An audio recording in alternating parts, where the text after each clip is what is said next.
শোনো, তোমরা জুরুল কুবুর, তোমরা কবর জিয়ারত করবা। ফাইন্নাহা তুযাক্কিরুকুমুল মাউতা, কবর জিয়ারত তোমাদেরকে মৃত্যুর কথা স্মরণ করিয়ে দিবে।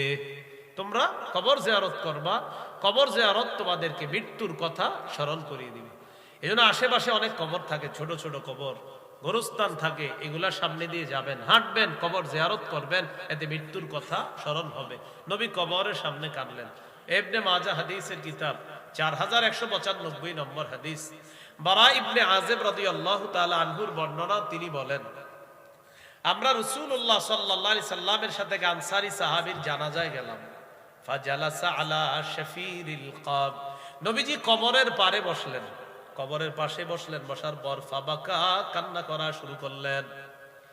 হাত্তা বাল্লাত সারা, কানতে কানতে আল্লাহ নবী কবরের মাটি পর্যন্ত ভিজায় ফেলছে, মাটি পর্যন্ত ভিজায়। হাদিসের শেষে সাহাবীদের দিকে তাকায় নবী বললেন, ইয়া ইখওয়ানি লিমিসলি হাযা ফাঈদু, হে ভাই সব, সাহাবীদেরকে বললেন, হে ভাই সব, এই অবস্থার জন্য তোমরাও প্রস্তুত হয়ে যাও। ও ভাই সব, তোমরাও এই অবস্থার জন্য প্রস্তুত হও।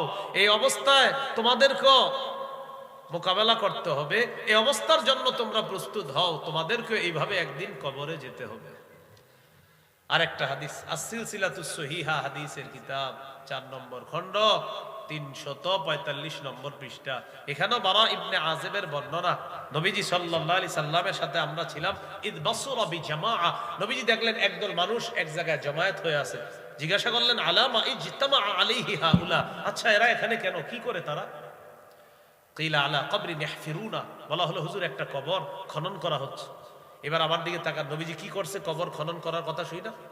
ফাফাজিআ, নবী ঘাবড়ে গেলেন।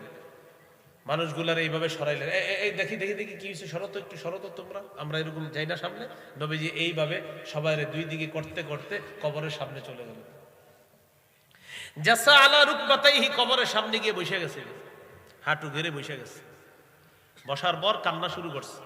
সাহাবী বারা ইবনে আযিব বলেন, নবীজির কান্নাটা পিছন থেকে দেখতে পারতেছিলাম না। ফাস্তাকবালতুহু মিন বাইনি ইয়াদাইহি, আমি সামনে দিয়ে গেলাম দেখার জন্য নবী কি করে। গিয়ে দেখি কাঁদতে কাঁদতে হাত্তা বাল্লাত সারা মিন দুমুইহি, চোখের পানিতে কবরের যে মাটিগুলা খনন করে পাশে রাখা হচ্ছে, এই মাটিগুলা তার চোখের পানিতে ভিজিয়ে ফেলতেছে। ইয়া উম্মাতা মুহাম্মাদিন সাল্লাল্লাহু আলাইহি ওয়াসাল্লাম, মা মিন আহাদিন আগয়ারু মিনাল্লাহ আন ইয়াজনিয়া আবদুহু আও তাজনিয়া আমাতু, কোন বান্দা যখন জিনা করে, কোন নারী যখন জিনা ব্যভিচার করে, এই নারী পুরুষের জিনা ব্যভিচার আল্লাহ তাআলা এত বেশি অপছন্দ করে, আল্লাহর চাইতে বেশি অপছন্দ আর কেউ করে না। ব্যভিচার নামক অপরাধটা দুনিয়ার মানুষও অপছন্দ করে, এর চেয়ে বেশি অপছন্দ করে আল্লাহ তাআলা। রাসূলুল্লাহ সাল্লাল্লাহু আলাইহি সাল্লাম বলেন, ইয়া উম্মাতা মুহাম্মাদিন সাল্লাল্লাহু আলাইহি ওয়াসাল্লাম, লাউ তা'লামুনা মা আ'লামু লাযহিকতুম ক্বালীলাও ওয়া লাবাকাইতুম কাসীরা। ও মুহাম্মদ সাল্লাল্লাহু আলাইহি ওয়াসাল্লামের উম্মত, আমি যা জানি তোমরা যদি তা জানতে, তাহলে তোমরা কম হাসতে, বেশি বেশি কান্না করতা। আমি যা জানি তোমরা যদি তা জানতে, তোমরা কম হাসতা, বেশি বেশি কান্না করতা। এখান থেকে শিখলাম আমাদের জীবনটা হাসি তামাশায় যেন না কাটে, আল্লাহর জন্য যেন চোখের পানি আসে। এটা যদি মাছির মাথা, এই মাথা পরিমাণও যদি চোখের পানি চোখের কোনায় উকি মারে, আল্লাহ তার উপর জাহান্নামের আগুন হারাম করে দেন। রাসূলুল্লাহ সাল্লাল্লাহু আলাইহি সাল্লামের কান্নাকে 5 ভাগে আমরা ভাগ করব। 1 নম্বর দয়ার কান্না, 2 নম্বর নফল নামাজে নবীজির কান্না, 3 নম্বর কোরআন তেলাওয়াত শ্রবণ করে নবীজির কান্না, 4 নম্বর উম্মতের জন্য নবীর কান্না। 5 নম্বর কবরের সামনে গিয়ে নবীর কান্না। এই 5 ধরনের কান্না, রাসূল সাল্লাল্লাহু আলাইহি সাল্লামের কান্নাকে আমরা এই 5 ভাগে ভাগ করলাম। 1 নম্বর কান্না হলো দয়ার কান্না, মায়ার কান্না। এ ব্যাপারে আপনাদের সামনে 4টি দৃষ্টান্ত পেশ করি। 4টি দৃষ্টান্তই সহিহ বুখারীর বর্ণনা। 1 নম্বর দৃষ্টান্ত বুখারীর 1284 নম্বর হাদিস, 1284। এই হাদিসের বর্ণনাকারী উসামা ইবনে যায়েদ রাদিয়াল্লাহু তাআলা তিনি বলেন, আরসালাত ইবনাতুন নবী সাল্লাল্লাহু আলাইহি ওয়াসাল্লাম ইলাইহি ইন্না ইবনান লি কুবিযা ফাতিনা। নবীজির কন্যা, এই কন্যার ঘরের নাতি অসুস্থ হয়েছে, এর মানে নবীজি হন সম্পর্কে নানা। তো নবীজির নাতি অসুস্থ হয়েছে। অসুস্থ হওয়ার পর নবীজির মেয়ে নবীজির কাছে সংবাদ পাঠাইলেন, আব্বা আমার ছেলেটা প্রচন্ড অসুস্থ, মুমূর্ষ অবস্থা, আপনি একটু আমাদের বাসায় যদি আসতেন ভালো হতো।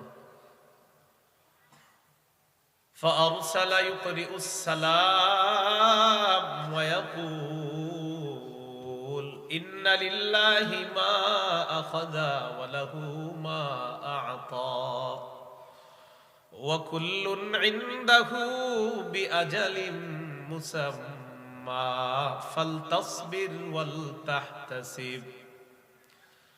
মেয়ে বললেন, আব্বা একটু আসেন আমাদের বাড়িতে। নবীজি পাল্টা মেয়ের বাসায় সালাম পাঠাইলেন।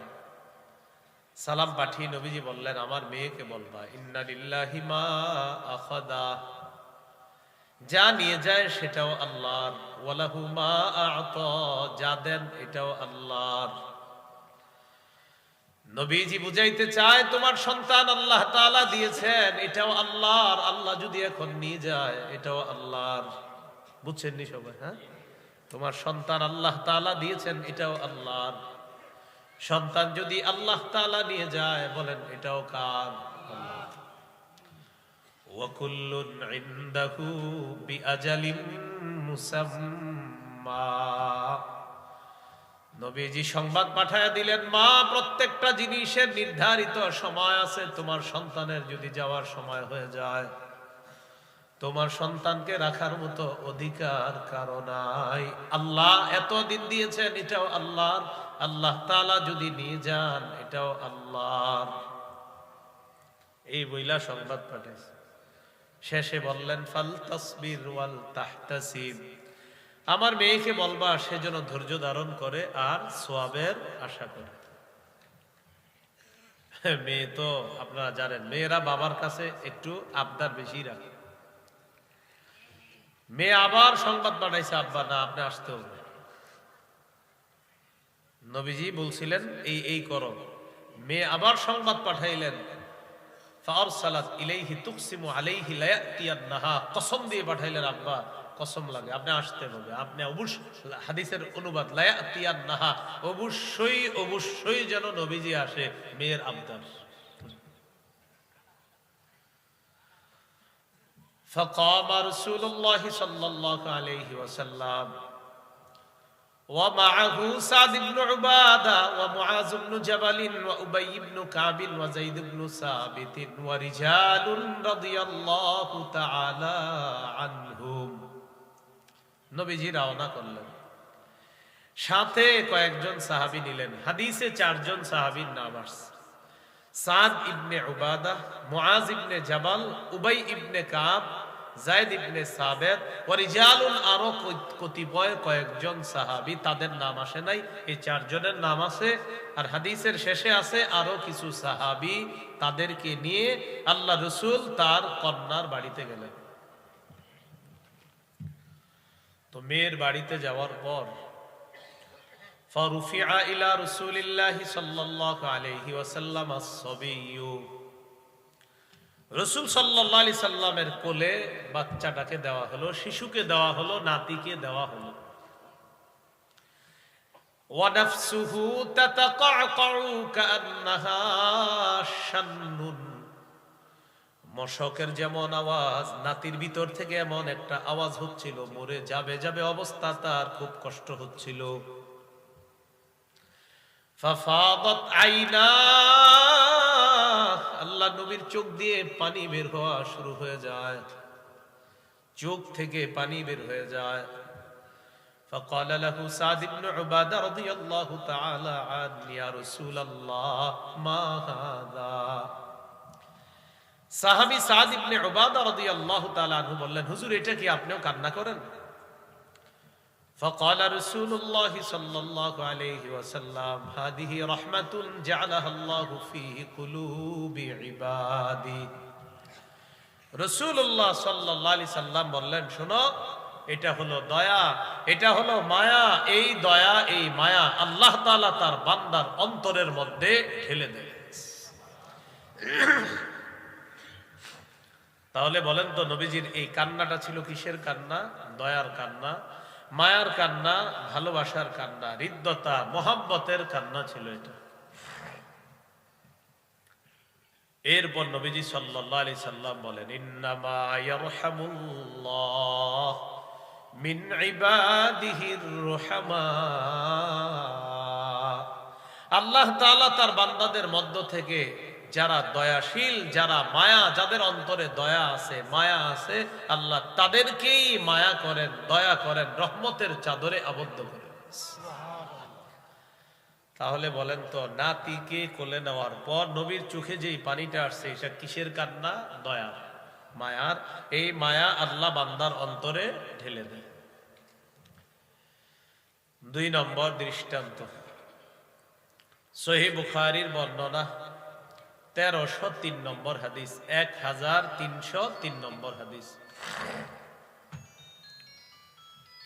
এই হাদিসের বর্ণনাকারী আনাস ইবনে মালিক রাদিয়াল্লাহু তাআলা, রাসূলুল্লাহ সাল্লাল্লাহু আলাইহি সাল্লামের একজন পুত্র সন্তান, তার নাম ইব্রাহিম। কি নাম? ইব্রাহিম রাদিয়াল্লাহু তাআলা। এই ইব্রাহিম রাদিয়াল্লাহু তাআলা আনহু অসুস্থ হয়ে গেছে। অসুস্থ হওয়ার পর ইব্রাহিম রাদিয়াল্লাহু তাআলা আনহুকে রাসূলুল্লাহ সাল্লাল্লাহু আলাইহি সাল্লাম দেখতে আসলেন। ইব্রাহিম তখন কোথায়? একজন কর্মকারের বাড়িতে ইব্রাহিম তখন আছেন। ওই কর্মকারের স্ত্রীর দুধ পান করতেন ইব্রাহিম, অর্থাৎ কর্মকারের বিবি ছিল ইব্রাহিমের দুধ মা, আর কর্মকার হলো দুধ বাবা। কর্মকারের নামটা যদি পারেন একটু মুখস্থ রাখার চেষ্টা করবেন, আবু সাইফ। কি নাম? আবু সাইফ। তো আনাস রাদিয়াল্লাহু তাআলা আনহু বলেন, দাখালনা মা রাসূলিল্লাহি সাল্লাল্লাহু আলাইহি ওয়াসাল্লাম আলা আবি সাইফ আল কাইন। আনাস রাদিয়াল্লাহু তাআলা আনহু বলেন, আমরা আল্লাহ নবীর সাথে আবু সাইফ কর্মকারের বাড়িতে গেলাম। ওয়া কানা যারান লি ইব্রাহিম রাদিয়াল্লাহু তাআলা আন। আবু সাইফ কর্মকার ছিল ইব্রাহিম রাদিয়াল্লাহু তাআলা আনহুর দুধ বাবা, দুধ পিতা ছিল। তো আমরা তার বাড়িতে গেলাম। নবীর সন্তানটা অসুস্থ। অসুস্থ সন্তান ইব্রাহিমকে নবীজি কি করলেন? ফাআখাযা রাসূলুল্লাহ সাল্লাল্লাহু আলাইহি ওয়াসাল্লাম ইব্রাহিম। রাসূলুল্লাহ সাল্লাল্লাহু আলাইহি সাল্লাম সন্তান ইব্রাহিমকে কোলে নিলেন। ফাকাব্বালাহু ওয়া শাম্মা, ইব্রাহিমকে চুমা দিলেন। অসাম্মাহু, তার নাকে মুখে নবীজি নিজের মুখটা লাগাইলেন। শাম্মা, তার ঘ্রাণ নিলেন, নাকে মুখে নবীজি তাকে লাগাইলেন। বাচ্চাদেরকে দেখবেন এমনি কোলে নিলে এরকম মায়া করতে মন চায়। ওই দিনের মতো আমরা চলে আসলাম। সুম্মা দাখালনা আলাইহি বাদা যালিকা, আবার আল্লাহ নবীর ছেলেটাকে আমরা দেখতে গেলাম। পরের বার আমরা যখন গেলাম, ইব্রাহিম ইয়াজুদু বিনাফসিহি, ইব্রাহিমের অবস্থা তখন মুমূর্ষ অবস্থা, তার প্রাণটা যায় যায় অবস্থা। ইব্রাহিমের প্রাণ যায় যায় অবস্থা। আল্লাহ নবী যখন তাকে দেখলেন, ফাজাআলাত আইনা রাসূলিল্লাহি সাল্লাল্লাহু আলাইহি ওয়াসাল্লাম তাদরিফান,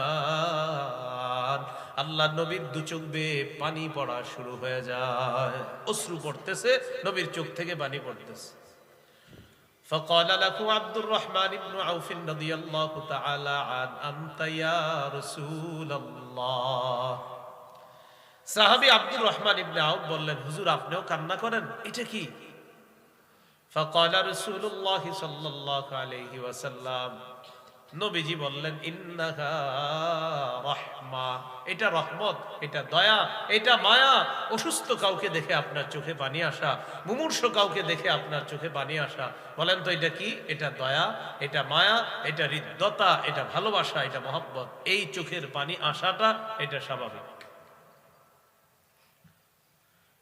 এরপর রাসূল সাল্লাল্লাহু আলাইহি সাল্লাম যে কথাগুলো বললেন, এই কথাগুলো শিক্ষণীয়। নবীজি বললেন, শোনো, ইন্নাল আইনা তাদমা, চোখ থেকে পানি প্রবাহিত হয়, ওয়াল কলবা ইয়াহজান, অন্তর ব্যথিত হয়, ওয়ালা নাকুলু ইল্লা মা ইয়ারদা রাব্বুনা, তবে কারো মৃত্যুতে আমরা মুখ দিয়ে এমন কথা বলবো না যেই কথা আমাদের রব অসন্তুষ্ট হয়ে যায়, এমন কথা আমরা বলবো না। কি শিখলাম? কারো মৃত্যুতে চোখে পানি আসতে পারে, কারো মৃত্যুতে অন্তর ব্যথিত হতে পারে। ওয়ালা নাকুলু, আমরা বলবো না, ইল্লা মা ইয়ারদা রাব্বুনা, তবে এমন কথাই বলবো যা রব পছন্দ করেন, এমন কথা বলবো না যা আমাদের রব অপছন্দ করেন, এমন কথা আমরা বলবো।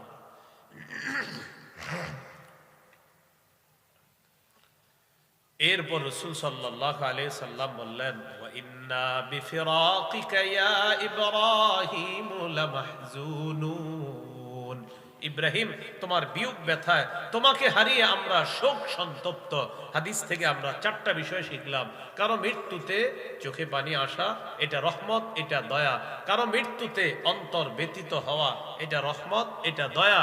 3 নম্বর শিক্ষা, আমরা মুখ দিয়ে এমন কথাই বলতে হবে যা রব পছন্দ করেন। কারো মৃত্যুতে শোকাহত হওয়া, এটা দোষণীয় না, এটা জায়েজ আছে, তবে কানতে গিয়ে মুখ দিয়ে উল্টা পাল্টা কথা বলা যাবে না, যেটা রব অপছন্দ করে। দৃষ্টান্ত নাম্বার 3, সহিহ বুখারীর বর্ণনা 1304 নম্বর হাদিস, 1304, মানে আগের হাদিসটা ছিল 1303, এটা হলো 1304। এই হাদিসের বর্ণনাকারী আব্দুল্লাহ ইবনে উমর রাদিয়াল্লাহু তাআলা আনহুমা, তিনি বলেন, ইশতাকা সাদ ইবনে উবাদা রাদিয়াল্লাহু তাআলা আন শাকওয়ালা, নবীজির সাহাবী সাদ ইবনে উবাদা রাদিয়াল্লাহু তাআলা অসুস্থ হয়ে গেছে। অসুস্থ হওয়ার পর নবীজি তার অসুস্থ সাহাবীকে দেখার জন্য 3 জন সাহাবী নিয়ে রওনা করছে। হতে পারে না এমন একজন মুসল্লি অসুস্থ হয়েছে, ওই মুসল্লিকে দেখার জন্য ইমাম সাহেব 3 জন মুসল্লি নিয়ে তাকে দেখতে গেছে, এমন হতে পারে কিনা? নবীর সাথে যে 3 জন সাহাবী গিয়েছেন, আমি তাদের নাম বলছি, আল্লাহ আপনাদেরকে মনে রাখার তৌফিক দান করেন। নবীজির সাথে গেলেন আব্দুর রহমান ইবনে আউফ, সাদ ইবনে আবি ওয়াক্কাস আর আব্দুল্লাহ ইবনে মাসউদ রাদিয়াল্লাহু তাআলা আনহুম। এই 3 জন সাহাবী গেলেন সাদ ইবনে উবাদাহ রাদিয়াল্লাহু তাআলা আনহুর বাড়িতে, যিনি অসুস্থ, তাকে নবীজি দেখতে গেলেন 3 সাহাবীকে নিয়ে। হাদিসের ভাষ্য, عن عبد الله بن عمر رضي الله تعالى عنهما اشتكى سعد بن عبادة رضي الله تعالى عن شكوى. سعد بن عبادة رضي الله تعالى عنه সুস্থ হলেন, فاتاه النبي صلى الله عليه وسلم يعوده مع عبد الرحمن بن عوف وسعد بن أبي وقاص وعبد الله بن مسعود رضي الله تعالى عنهم. নবীজি তার অসুস্থ সাহাবী সাদ ইবনে উবাদা রাদিয়াল্লাহু তাআলা আনহুকে দেখতে গেলেন 3 জন সাহাবীকে নিয়ে। ফালাম্মা দাখালা আলাইহি ওয়াজাদাহু ফি গাশিয়াতি আহলিহি, আল্লাহ নবী যখন সাদ ইবনে উবাদা রাদিয়াল্লাহু তাআলা আনহুকে দেখার জন্য ঘরে ঢুকলেন, ঢুকার পর দেখে তার পরিবারের লোকজন তাকে ঘিরে আছে। মারা যায় যে আমরাও কি করি, চারদিক থেকে এইভাবে থাকি, মারা যাবে যাবে অবস্থা, এইভাবে ঘিরে থাকি। রাসূলুল্লাহ সাল্লাল্লাহু আলাইহি সাল্লাম যখন তাদেরকে পাইলেন এইভাবে, নবীজি বললেন কদ কযা, সাদ কি মারা গেছে? নবীজি জিজ্ঞাসা করলেন। ক্বালু লা ইয়া রাসূলুল্লাহ, হুজুর না, এখনো মারা যায় নাই, তবে অবস্থায় মনে হচ্ছে চলে যাবে। ফাবাকা রাসূলুল্লাহ সাল্লাল্লাহু আলাইহি ওয়াসাল্লাম, নবীজি কান্না শুরু করে দিয়েছে। সুবহানাল্লাহ। ফালাম্মা রাআল কওমু বুকাআন নবী সাল্লাল্লাহু আলাইহি ওয়াসাল্লাম বাকাও, আশেপাশের মানুষগুলা যখন আল্লাহ নবীর কান্না দেখলেন, ওই মানুষগুলাও কান্না করা শুরু করে দিছে। নবীজি কানলেন, আশেপাশের মানুষগুলা যখন দেখলেন নবীর কান্না, তাদেরও চোখ থেকে পানি পড়া শুরু হয়ে যায়। এবার নবীজি কথাগুলা বললেন, এগুলা হলো আমাদের আজকের ওয়াজের মূল বিষয়। দেখেন কি বলে নবী, আলা তাসমাউনা ইন্নাল্লাহা লা ইউআযযিবু বিদামইল আইনি ওয়ালা বিহুজনিল কলবি ওয়ালাকিন ইউআযযিবু বিহাযা ওয়া আশারা ইলা লিসানিহি আও ইয়ারহাম। নবীজি বলেন, শোনো মনোযোগ দিয়ে তোমরা, মৃত ব্যক্তিকে চোখের পানির কারণে আযাব দেওয়া হয় না, অন্তর ব্যথা এই কারণে আযাব দেওয়া হয় না। কোন ব্যক্তি মৃত্যুবরণ করার পর চোখ দিয়ে যেই পানি বের হয়, চোখের পানির কারণে মৃত ব্যক্তিকে আযাব দেওয়া হয় না। ওয়ালা বিহুজনিল কলবি, অন্তর ব্যথিত হওয়ার কারণে তাকে আযাব দেওয়া হয় না।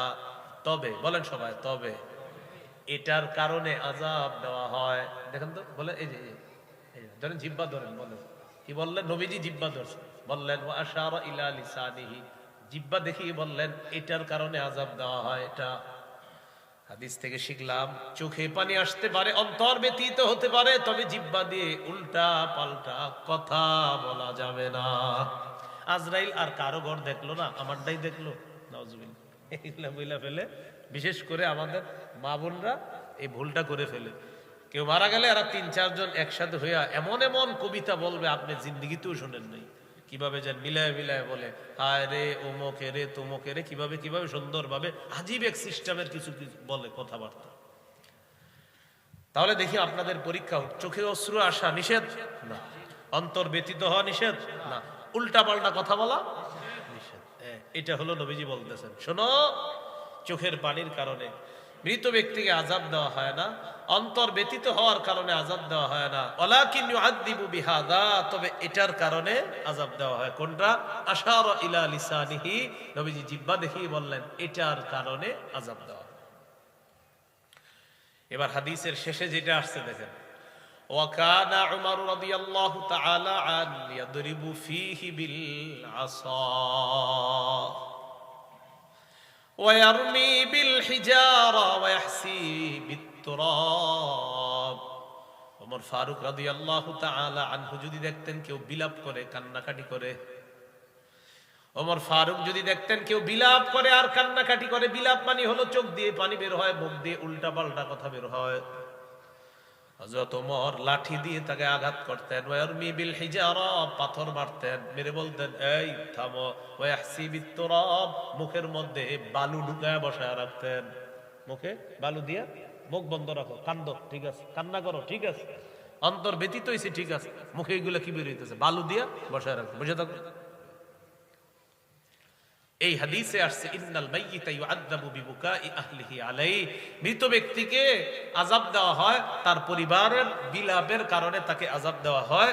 কিন্তু বিলাপ ছাড়া যদি চোখে পানি আসে, অন্তর ব্যতীত হয়, এই কারণে তাকে আযাব দেওয়া হয় না। তাহলে প্রিয় ভাইয়ারা, গুরুত্বপূর্ণ কথা, চোখে পানি আসতে পারে, অন্তর ব্যতীত হতে পারে, আমরা শোকাহত হতে পারি, জিহ্বায় উল্টা পাল্টা কথা আনবো না। কেউ যদি দেখেন এরকম উল্টা পাল্টা কথা বইলা কান্নাকাটি করে, আস্তে তাকে থামিয়ে দিবেন, বলেন ইনশাআল্লাহ। কয় নাম্বার দৃষ্টান্ত গেল? ৩। দৃষ্টান্ত নাম্বার ৪, এটাও বুখারীর হাদিস, 2798 নম্বর হাদিস, 2798।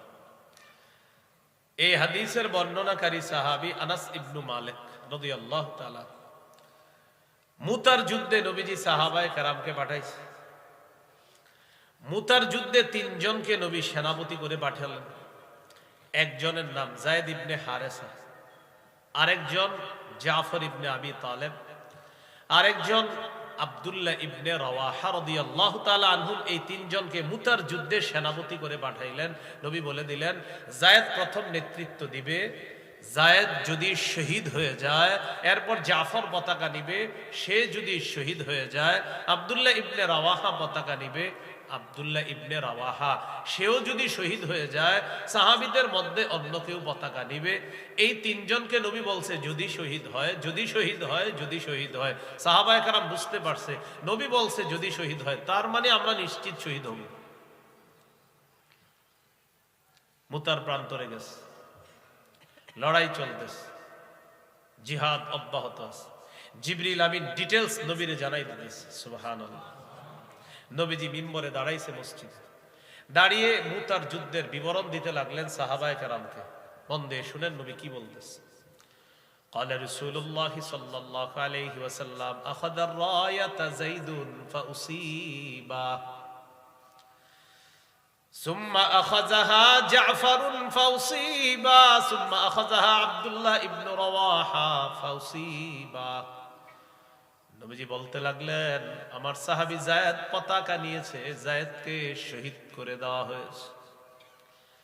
সুম্মা আখাযাহা জাফর, এরপর জাফর পতাকা নিছে, উসিবা, আমার সাহাবী জাফরকেও শহীদ করে দেওয়া হয়েছে। সুম্মা আখাযাহা আব্দুল্লাহ ইবনে রাওয়াহা, এরপর আব্দুল্লাহ ইবনে রাওয়াহা পতাকা নিয়েছে, ফাউসিবা, তাকেও শহীদ করে দেওয়া হয়েছে। সুম্মা আখাযাহা খালিদ ইবনুল ওয়ালিদ আন গায়রি ইমরাতিন ফাফুতিহা লা, এরপর খালিদ ইবনুল ওয়ালিদ পতাকা নিয়েছে, আল্লাহ তাআলা তার হাতে মুসলমানদেরকে মুতার প্রান্তরে বিজয় দিয়ে দেয়। শহীদ হয়ে গেল কয় নেতা? তিনজন। হাদিসগুলা আল্লাহ নবী যখন বললেন বিবরণ দেওয়ার পর, আল্লাহ নবী শেষের দিকে বললেন মায়াসুরুহুম আন্নাহুম ইনদানা, যারা শহীদ হয়ে গিয়েছে তাদের জন্য এটা আনন্দদায়ক না, তারা আমাদের কাছে থাকবে। কি শিখলেন? কি বলতেছে দেখেন, যারা শহীদ হয়ে গিয়েছে এটা তাদের জন্য আনন্দদায়ক না, তারা আমাদের কাছে থাকবে, এটা আনন্দদায়ক না। বরং শাহাদাতের মর্যাদা লাভ করার পর এখন তারা যেখানে আছে এইখানে তারা অনেক সুখে শান্তিতে আছে। এই কথা বলতে বলতে ও আইনা হুতাদরিফান, সাহাবীরা তাকায় দেখে আল্লাহ নবীর দু চোখ দিয়ে পানি পড়তেছে। ওই যে সাহাবীদের শাহাদাতের বর্ণনা দিয়েছে, সাহাবীদের বিয়োগ ব্যথায় আল্লাহ নবীর মায়ায় চোখে পানি চলে আসছে। এই চারটি দৃষ্টান্ত থেকে জানলাম মায়ার কান্না, দয়ার কান্না, কাউকে হারানোর পর চোখ থেকে পানি আসা, কারো অসুস্থে অন্তর ব্যথিত হয়ে যাওয়া, এটা মায়া, এটা দয়া, এটা জায়েজ আছে। তবে মুখ দিয়ে উল্টা পাল্টা কথা বলা এটা হারাম। আমরা ভবিষ্যতে এই বিষয়গুলা খেয়াল রাখবো, কারণ মৃত্যুতে আমরা চোখে পানি আসবে, অন্তর ব্যথিত হবে, শোকাহত হব, আমরা অন্যকে সান্ত্বনা দিব, কিন্তু বিলাপ করে মুখ দিয়ে উল্টা পাল্টা কথা বলবো না ইনশাআল্লাহ। কয় নম্বর আলোচনা গেছে? ওলামা হযরত ছাড়া অন্যরা বলেন মাশাআল্লাহ। কয় নম্বর? 1 নম্বর আলোচনা। যে এক বলছে এটা সঠিক, কে জানি বলছে 4 নম্বর। না, আলোচনা গেছে 1 নম্বর। কয় নম্বর? যে বলছে এটা এ আমার নিয়মিত শ্রোতা। মাশাআল্লাহ। আলোচনা কয় ভাগে হবে? 5 ভাগে। এর মধ্যে 1 নাম্বার হলো নবীর দয়া। এই দয়ায় গেছে 4 উদাহরণ। 2 নম্বর আলোচনা রাসূল সাল্লাল্লাহু আলাইহি ওয়াসাল্লামের নফল নামাজে কান্না। এখানে হবে 3টা দৃষ্টান্ত। তাহলে মনে রাখেন, একটু করে আবার জিজ্ঞাসা, কয় নাম্বার আলোচনা গেছে? নফল নামাজে রাসূল সাল্লাল্লাহু আলাইহি সাল্লামের কান্না, এ ব্যাপারে আমরা 3টি দৃষ্টান্ত আমরা জানবো ইনশাআল্লাহ। 1 নম্বর দৃষ্টান্ত নাসাই হাদিসের কিতাব, এই কিতাবের 1214 নম্বর হাদিস, 1214। এই হাদিসের মধ্যে আসছে মুতাররিফ, বলেন মুতাররিফ রাহমাতুল্লাহ তার বাবা থেকে হাদিস বর্ণনা করছে। ছেলের নাম মুতাররিফ। এই মুতাররিফ রাহমাতুল্লাহি আলাইহি তার বাবা থেকে হাদিস বর্ণনা করছে। তার বাবা বলেন আতাইতুন নবিয়্য সাল্লাল্লাহু আলাইহি ওয়াসাল্লাম, আমি নবীজির কাছে গেলাম। ওয়া হুয়া ইউসাল্লি, গিয়ে দেখি আল্লাহ নবী নফল নামাজ পড়তেছে। ওয়ালি জাউফিহি আজিজুন কাআজিজিল মিরজাল ইয়ানি ইয়াবকি, আল্লাহ নবীর কাছে গেলাম, যাওয়ার পর দেখি আল্লাহ নবী নফল নামাজ পড়তেছে। নবীর বুকের ভিতরে ডেকচির মধ্যে পানি টকবক করলে কলসির মধ্যে ওই টকবক পানির যেমন আওয়াজ হয়, আল্লাহ নবীর বুকের ভিতর এমন আওয়াজ হচ্ছিল। আমি তাকায় দেখি আনি কি আল্লাহ নবীর চোখে পানি আসতেছে, আর নবীর বুকের ভিতর কেমন যেন ডেকচির মতো একটা আওয়াজ হচ্ছিল। নফল নামাজ রাসূল সাল্লাল্লাহু আলাইহি সাল্লাম কান্না। 2 নাম্বার দৃষ্টান্ত, হাদিসের একটা কিতাব আছে মুসনাদে আহমদ, 1023 নম্বর হাদিস। এই হাদিসের বর্ণনাকারী আলী রাদিয়াল্লাহু তাআলা তিনি বলেন, আন আলী ইবনে আবি তালিব রাদিয়াল্লাহু তাআলা আন মা কানা ফিনা ফারিসুন ইয়াওমা বদরিন গায়রুল মিকদাদ রাদিয়াল্লাহু তাআলা আন। আলী রাদিয়াল্লাহু তাআলা আনহু বলেন, বদর যুদ্ধের দিন মিকদাদ রাদিয়াল্লাহু তাআলা আনহু ছাড়া আর কারো ঘোড়সওয়ার ছিল না। আমাদের মাঝে একজন ঘোড়সওয়ার ছিলেন বদর যুদ্ধের দিন, তিনি হলেন মিকদাদ রাদিয়াল্লাহু তাআলা। তিনি ছাড়া আর কোনো ঘোড়সওয়ার ছিল না আমাদের মাঝে। তো হযরত আলী বলেন, ওয়ালাকাদ রাআইতুনা ওয়া মা ফিনা ইল্লা নাঈম। আমি সবাইরে দেখলাম কি করে বদর যুদ্ধের আগের দিন, দেখি সবাই ঘুমায়, সাহাবীরা সবাই ঘুমায়। সেনাপতিকে খুঁজতে লাগলাম, সেনাপতিকে মুহাম্মদ সাল্লাল্লাহু আলাইহি ওয়াসাল্লাম, রাসূলুল্লাহ সাল্লাল্লাহু আলাইহি ওয়াসাল্লাম। হযরত আলী বলেন, ইল্লা রাসূলুল্লাহ সাল্লাল্লাহু আলাইহি ওয়াসাল্লাম তাহতা শাজারাতিন ইউসাল্লি ওয়া ইয়াবকি হাত্তা আসবাহা। সবার দিকে আমি তাকাইলাম, তাকায় দেখি সবাই ঘুমায়, আর আল্লাহ নবীর দিকে তাকায় দেখলাম তিনি গাছের নিচে দাঁড়ায় নামাজ পড়তেছে। নফল নামাজে সারা রাত কাটিয়ে দিয়ে আল্লাহ নবী ফজরের আগ পর্যন্ত নফল নামাজে কাটা দেয়, আর তাকায় দেখি আল্লাহ নবীর চোখ থেকে পানি ঝরে পড়তেছে। নবীজি নফল নামাজ পড়তেছে, চোখে পানি পড়তেছে, এইভাবে সকাল করে দিলেন। 3 নাম্বার দৃষ্টান্ত, হাদিসের একটা কিতাব আছে নাম সহিহুত তারগিব। এই কিতাবের 1468 নম্বর হাদিস, 1468। এই হাদিসটিকে সূরা আলী ইমরানের 190 নম্বর আয়াতের প্রেক্ষাপটও বলা যেতে পারে। কোন সূরা? সূরা আলী ইমরানের 190 নম্বর আয়াতের প্রেক্ষাপট। বলেন আমার সাথে, ইবনে উমাইর। আবার আম্মা জান আয়েশা সিদ্দিকা রাদিয়াল্লাহু তাআলা আনহার ছাত্র, তিনি নাম কি? ইবনে উমাইর। ইবনে উমাইর একদিন বললেন, আম্মা জান আখবিরিনা বিআজাবি শাইইন রাআইতিহি মির রাসূলিল্লাহি সাল্লাল্লাহু আলাইহি ওয়াসাল্লাম। আপনি আপনার জীবনে দেখা রাসূলের সবচেয়ে আশ্চর্য একটা ঘটনা আমাদের কাছে আপনি বর্ণনা করেন। আপনি আপনার জীবনে যত আশ্চর্য ঘটনা দেখছেন এর মধ্যে সবচেয়ে আশ্চর্য ঘটনাটা আমাদেরকে শোনান। ফাসাকাতাত। আম্মাজান চুপ রইলেন। কেন চুপ রইলেন? মনে করতেছে কোনটা শোনাবো, নবীর জীবনে সবই তো আশ্চর্য, এজন্য চুপ থাইকা একটু পরে আম্মাজান বললেন, হ্যাঁ শোনো। লাম্মা কানা লাইলাতুম মিনাল লায়ালি, এক রাতের ঘটনা তোমাদেরকে শোনাই। এক রাতে আমার ঘরে নবীর পালা, পালা মানে নবীজির একাধিক স্ত্রী ছিলেন, এক এক স্ত্রীর কাছে এক এক রাতে আল্লাহ রসুল পালা বন্টন করে এভাবে তাদের কাছে যাইতেন। আম্মাজান আয়েশা সিদ্দিকা রাদিয়াল্লাহু তাআলা আনহা বলেন, এক রাতে আমার কাছে নবীর পালা। নবীজি আমাকে বললেন, দারিনি আতাআব্বাদিল লাইলাতা লিরাব্বি। আয়েশা, তুমি কি আজকে আমার একটু সুযোগ দিবা? আমি আল্লাহর কাছে একটু ইবাদত করব, আমি আমার রবের ইবাদত করার জন্য তোমার কাছে একটু সুযোগ চাই, আমি ইবাদতে আজকে রাতটা কাটাইতে চাই। তুমি আমার কাছে পাও না, এটা হলো বান্দার হক, আর ইবাদত করব এটা আল্লাহর হক। গুরুত্ব বেশি বান্দার হকের, যেহেতু তোমার হক, তুমি যদি মাফ না করো এটা আল্লাহ মাফ করবে না, মানে ক্ষেত্র বিশেষ। আর আল্লাহর হক, আল্লাহ তাআলা একটু ভুল ত্রুটি যদি হয়ে যায় তো আল্লাহ তাআলা আল্লাহর হক চাইলে আল্লাহ মাফ করবেন, সেটা আল্লাহ তাআলার ইচ্ছা। কিন্তু তুমি মাফ না করলে তোমার হক তো আল্লাহ তাআলা মাফ করবে না। আয়েশা, তুমি যদি বলো তো আজকে রাতটা আমি একটু ইবাদত করব, তুমি কি বলো? এই কথা বলার পর আম্মাজান বললেন, আল্লাহি ইন্নী লা উহিব্বু কুরবাক ওয়া উহিব্বু মা ইয়াসুররুক। সুবহানাল্লাহ। ইয়া রাসূলুল্লাহ, আল্লাহর কসম আপনার সান্নিধ্য আমি খুব বেশি পছন্দ করি, আবার আপনি যা পছন্দ করেন এটাও আমি খুব বেশি পছন্দ করি।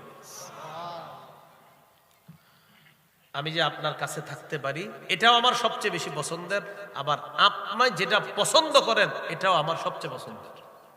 অতএব আজকে আপনি ইবাদত করবেন, এটা আপনার কাছে পছন্দের, আমি আয়েশার কাছেও পছন্দের। ফাকামা ফাতাতাহহারা সুম্মা কামা ইউসাল্লি, নবীজি দাঁড়াইলেন। শীতও লাগে গরমও লাগে, কি একটা মুশকিল।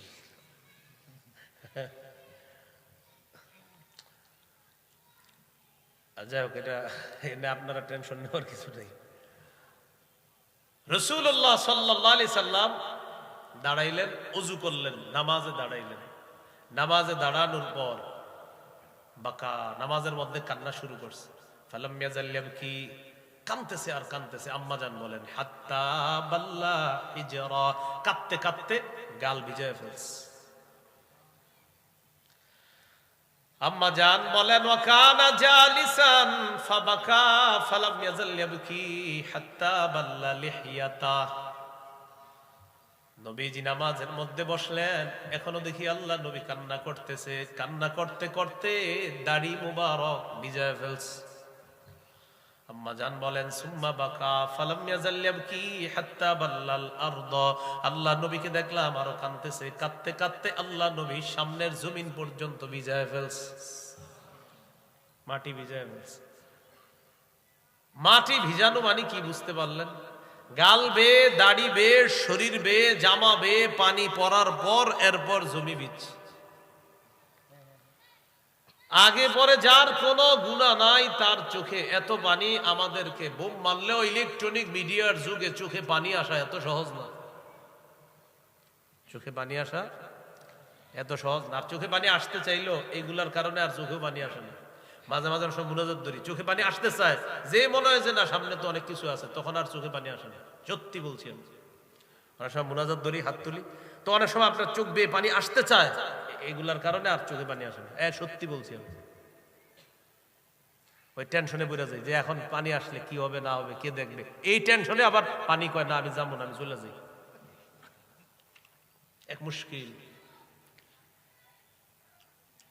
তো রাসূলুল্লাহ সাল্লাল্লাহু আলাইহি সাল্লাম কান্না করলেন, কাঁদতে কাঁদতে গাল ভিজলো, দাড়ি ভিজলো, সামনের মাটি ভিজছে। আমি বুঝাইতে চাইলাম কি পরিমাণ চোখের পানি, যার আগে পরে কোনো গুনাহ নাই। আল্লাহ তাআলা কোরআনে বলে কিছু মানুষ এমন তাদের কলব পাথরের চেয়ে শক্ত, পাথর ফেটে পানি বের হয়। তো কিছু মানুষের কলব এত শক্ত চোখ দিয়ে পানি আসে না। হযরত বেলাল রাদিয়াল্লাহু তাআলা আনহু ফজরের আযান দিয়ে ফেলছে। সুবহানাল্লাহ। হযরত বেলাল রাদিয়াল্লাহু তাআলা আনহুর অভ্যাস হলো ফজরের আযান দেওয়ার পর নবীজি বাসায় সুন্নত পড়ে, সুন্নত পড়ার পর এরপর আল্লাহ নবী নামাজের ঠিক একটু আগে হযরত বেলাল আইসা ডাকতেন, ইয়া রাসূলুল্লাহ নামাজ দাঁড়াবে, আপনি আসেন। তো আম্মা জান আয়েশা বলেন ফাজাআহু বিলালুন ইউজিনুহু বিস-সালাহ। হযরত বেলাল আসলেন নামাজের ব্যাপারে সংবাদ দেওয়ার জন্য। ইয়া রাসূলুল্লাহ চলেন মসজিদে। বেলাল তাকায় দেখে ফালাম্মা রাআহু ইয়াবকি, আল্লাহ নবী কান্না করতেছে। তাকায় দেখে তখনও কাঁদতেছে, আপনার আজানের পরেও বসে বসে কাঁদতেছে। বেলাল রাদিয়াল্লাহু তাআলা আনহু বললেন তাবকি ইয়া রাসূলুল্লাহ, হুজুর আপনিও কি কান্না করেন? ওয়াকাদ গফারাল্লাহু লাকা মা তাকদ্দামা মিন যামবিকা ওয়া মা তাআখার। হুজুর আপনার না আগে পরের সব গুনাহ মাফ, আপনি এত কান্না করেন কেন? নবীজি জবাব দিলেন আফালা আকুনু আবদান শাকুরা। বেলাল আমি কি আল্লাহর শুকরগুজার বান্দা হব না? আমি আল্লাহর শুকরিয়া আদায় করার জন্য আমি কাঁদতে কাঁদতে রাত পার করে দিয়েছি বেলাল, যে আল্লাহ আমাকে এত মর্যাদা দান করেছে, শুকরগুজার বান্দা কি আমি হব না? এরপর নবী বললেন বেলাল শোনো, লাকাদ নাযালাত আয়াতুন, একটা আয়াত আজকে নাজিল হয়েছে, ওয়াইলুন লিমান ক্বারাআহা ওয়া লাম ইয়াতাফাক্কার ফিহা। এই আয়াতটা যে পড়লো আর চিন্তা করলো না সে ধ্বংস। বেলাল আজকে রাতে একটা আয়াত নাজিল হয়েছে, এই আয়াতটা যে পড়লো আর চিন্তা করলো না সে ধ্বংস। এরপর আল্লাহ নবী তেলাওয়াত করলেন সূরা আলী ইমরানের 190 নম্বর আয়াত, ইন্না ফি খালকিস সামাওয়াতি ওয়াল আরদি ওয়াখতিলাফিল লাইলি ওয়ান নাহার লাআয়াতিল লিউলিল আলবাব। আল্লাহ তাআলা বলেন আসমান জমিন সৃষ্টির মাঝে, রাত এবং দিনের পরিবর্তনের মাঝে জ্ঞানীদের জন্য নিদর্শন রয়েছে। জ্ঞানী কারা? যারা চিন্তাশীল, তাদের জন্য নিদর্শন। কি নিদর্শন? আজকে আসমানের দিকে তাকাইবেন, এখন না, একটু পরে তাকায়, এখন আমার দিকে তাকান। হ্যাঁ, আসমানের দিকে তাকায়, আমি তাকাই, আপনাদেরকে ওয়াজ করতেছি যেহেতু আমি তাকাই বলে আসমানের দিকে তাকাইলাম, তাকায় চিন্তা করতেছি আল্লাহ আসমান কি? খুঁটি ছাড়া আসমান আমি আল্লাহ বানাইছি, বুঝো না কিভাবে বানাইছি? চিন্তা করতে পারো না? জি আল্লাহ আপনি খুঁটি ছাড়া কিভাবে রাখলেন? সূরা রুমের 25 নম্বর আয়াতে আল্লাহ বলে কিভাবে আবার আমার হুকুমে আসমান দাঁড়ায় আছে এইভাবে। সূরা রুমের 25 নম্বর আয়াত, 21 নম্বর পারা, 6 নম্বর পৃষ্ঠা। ওমিন আয়াতিহি আন তাকুমাস সামাউ ওয়াল আরদু বিআমরিহি। আসমান দাঁড়িয়ে আছে আল্লাহর হুকুমে। এবার জমিনের দিকে তাকাই, একটু চিন্তা করি, জমিন এইভাবে আছে স্থির, আল্লাহ এটা কিভাবে আছে? আল্লাহ তাআলা বলেন কিভাবে? আমার হুকুমে আছে। এবার আসমানের দিকে তাকায় চিন্তা করলাম, আল্লাহ এই আসমান এইভাবে ছাদ হিসাবে রাখলেন আপনি। আল্লাহ তাআলা বলেন ওয়াজআলনাস সামাআ সাকফাম মাহফুজা, আমি এই আসমানকে তোমাদের জন্য সুরক্ষিত ছাদ হিসাবে স্থাপন করি। এবার আসি জমিনে, তো জমিন নিয়ে একটু চিন্তা করি দেখি। জমিনের নিচে হলো পানি। এখন আপনারা বলেন তো, পানির উপরে জিনিস কি ভাসমান থাকার কথা না? ভাসমান থাকার কথা না? আমরা কি ভাসমান আছি এখন? এখন কি আমরা ভাসমান না? তো আল্লাহ তাআলা বলে মাথা একটু আনো, এই জমিন তোমাদের কি নিয়ে ভাসতে থাকার কথা, কিন্তু ভাসে না কেন জানো? যে আল্লাহ জিবালা আওতাদা, আমি মজবুত পাহাড়কে জমিনের উপর পেরেক হিসাবে বসায়া দিয়া জমিনের নড়াচড়া বন্ধ করে তোমাদের বসবাসের উপযোগী করে দিয়েছি। তো আল্লাহ তাআলা বললেন যারা এই সূরার এই আয়াতটা পড়লো আর চিন্তা করলো না, সে ধ্বংস। মানে নবীজি এটা একটা সতর্কতা বার্তা দিলেন আমাদেরকে। তাহলে সারা রাত আল্লাহ রসুল কান্না করে কাটিয়ে দিলেন। আম্মা জান আয়েশা সিদ্দিকা রাদিয়াল্লাহু তাআলা আনহা বলেন আমার কাছে আশ্চর্য লেগেছে, কাঁদতে কাঁদতে তিনি গাল ভিজাইলেন, দাড়ি ভিজিয়ে নিলেন, কাঁদতে কাঁদতে তার সামনের মাটি পর্যন্ত ভিজে গিয়েছে। এটা আমার দেখা সবচেয়ে আশ্চর্য ঘটনার একটা ঘটনা। কয় নাম্বার আলোচনা গেছে? 2 নম্বর, নফল নামাজে নবীজির কান্না।